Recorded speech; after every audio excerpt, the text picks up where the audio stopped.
एक बात मेरी तुम दोनों भी याद रखना, आज के बाद मैं तुम दोनों को सुकून से नहीं जीने दूंगा।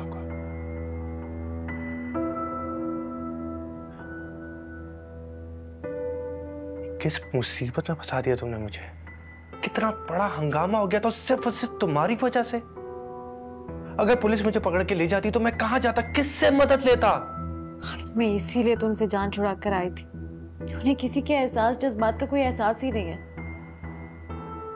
I am really sorry. मुझे बिल्कुल भी अंदाजा नहीं था कि वो मुझे ढूंढते हुए यहाँ तक पहुंच जाएंगे, पुलिस ले आएंगे।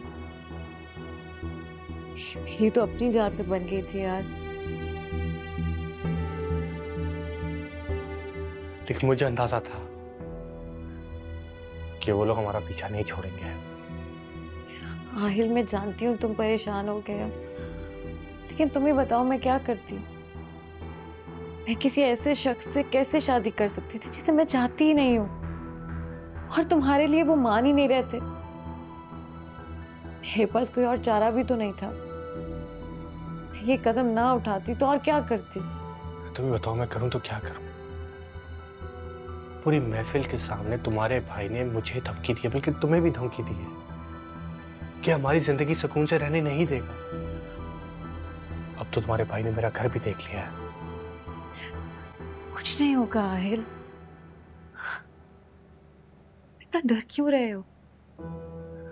तुम्हें बताओ मैं क्या करूं? मैं इतना ताकतवर नहीं हूं।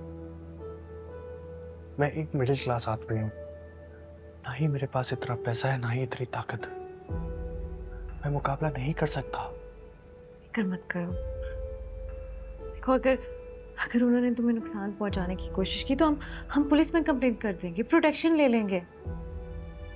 और हमने कोई गुनाह तो नहीं किया ना, कोई हमसे जबरदस्ती नहीं कर सकता।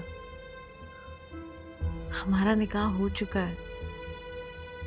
और तुमने सुना नहीं था वो SHO क्या कह रहा था कि मैं आकिल हूं, बालिग हूं, वो अपनी मर्जी से निकाह कर सकती हूँ।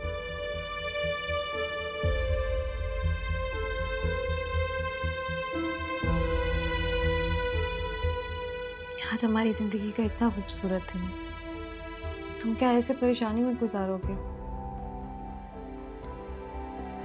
मुझे तो कुछ समझ ही नहीं आ रहा कि मैं इस परेशानी में सोचूं तो क्या सोचूं। मेरा तो दिल करता है कि मैं इस शहर को छोड़कर चला जाऊं, ताकि सारी मुश्किलात से मैं दूर हो जाऊं।